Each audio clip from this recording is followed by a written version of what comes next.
Jadi kalau awal dulu dia cepat ya Pak, respect, terus hormat juga. Tapi mungkin beberapa bulan ini sempat saya nasihatin juga, kalau dipanggil itu jangan menunda, saya bilang gitu, langsung segera mungkin gitu. Tapi ini agak menunda. Terus perlakuan dia ke yang sipil, ulangi yang ARP gitu, jangan terlalu keras. Bahwa saksi-saksi ini yang dihadirkan oleh jaksa penuntut umum berdasarkan pengetahuan dan wawancara kami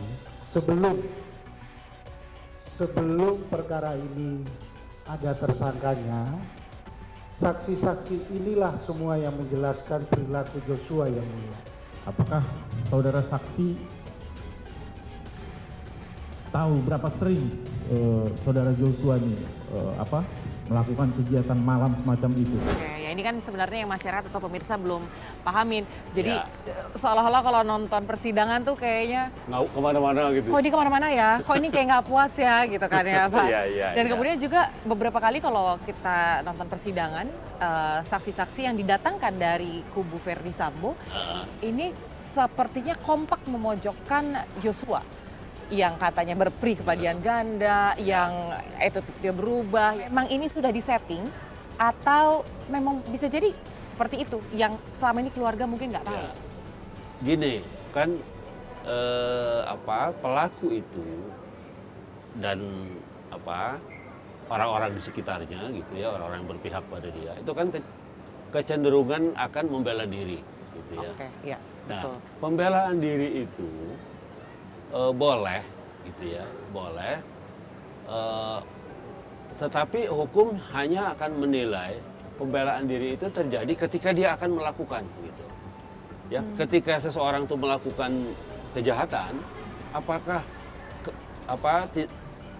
tindakannya atau putusannya untuk melakukan itu memang sengaja gitu atau kebetulan saja gitu atau dia dipaksa umpamanya harus melakukan itu.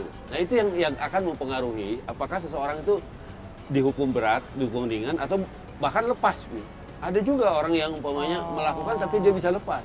Karena kemudian diketahui bahwa dia diancam juga umpamanya. Keluarganya sudah disandra, ini segala macam. Itu akan terbuka gitu di persidangan itu akan terbuka itu. Nah, sehingga dia mau nggak mau umpamanya dalam keadaan yang sangat mendesak dan dia sendiri terancam, dia melakukan. Berarti kemungkinan kesaksian para saksi yang dihadirkan untuk Verdi Sambo ini belum tentu situasi yang sebetulnya seperti itu. Itu kan sudah juga disumpah, seperti Pak. itu. Begini, tidak seluruhnya juga, kan juga polisi sebagai penyidik juga akan memilih mana sih kesaksian yang memang betul-betul akan membuktikan bahwa Sambo atau terdakwa ini melakukan tindak pidana gitu. Keterangan itu yang akan diterima adalah yang logis gitu. Ya. Yang tidak logis ya itu pasti itu dibuat-buat. Ketika pertanyaan dari JPU disampaikan masih konsisten atau tidak? Betul, Oke, apakah gitu. konsistensi saksi ini yang akan menakar kesaksian itu jujur atau tidak, Pak? Betul. Karena sebelumnya dia diperiksa di polisi. BAP ya? Di BAP itu semua isi keterangan mereka tuh itu. Karena itu sering kan hakim bilang kamu kok nggak konsisten gitu antara yang kamu berikan keterangan di kepolisian dengan sekarang di Persidangan pengadilan. Walaupun menurut hukum yang benar itu keterangan di depan pengadilan, ya. Ya. Itu yang akan diakui gitu. Kalau ini kan cuma mengantarkan saja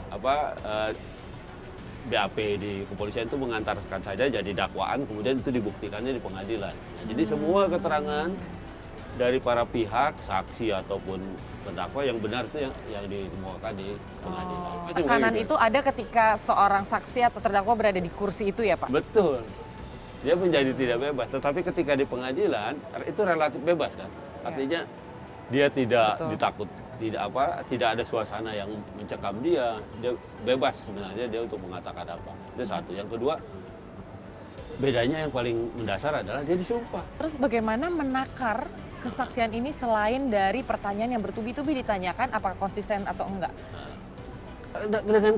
Dengan kesaksian orang lain juga. Kan saksi biasa satu, iya kan? Iya. Kok ini beda pada kejadian yang sama, dia kok berbeda sendiri gitu. Umpamanya gitu ya. berbeda sendiri dan arahnya umpamanya membela seseorang atau membela diri. Gitu. Itu kan akan kelihatan dengan sendirinya. Makanya kenapa saksi yang dihadirkan oleh majelis hakim tuh kadang-kadang nggak selalu di dalam inner circle ya. Betul. Ada yang petugas Ada swab juga, lah. Ada yang lain-lain gitu. Jadi semua di Cross-check ya? cross-check semua. Kalau dari Pak Abdul nih, yang paling diharapkan dari kesaksian para saksi untuk persidangan Verdi Sambo, ini kesaksian siapa Pak? Iya, kesaksian yang mereka yang memang melihat, mendengar dan menyaksikan sendiri dan memperkuat dakwaannya jaksa bahwa memang ada relasi yang begitu kuat Ya. antara korban dengan Terdakwa pelaku ya. dan ada persoalan yang begitu Meter, yang begitu intens juga di antara mereka sehingga kemudian menimbulkan keinginan pelaku itu melakukan pembunuhan. Oke, berarti kalau saya bisa rangkum, yang melihat, mendengar dan betul-betul menyaksikan, Betul. berarti yang ditunggu oleh Pak Abdul ini adalah kesaksian dari Barada Eliezer, Betul. dari Kuat Maruf dan Betul. juga dari Ricky Rizal. Betul. Ya mudah-mudahan semua bisa berjalan dengan lancar ya Pak ya, supaya Oke. masyarakat juga bisa kembali percaya Ya. kepada institusi.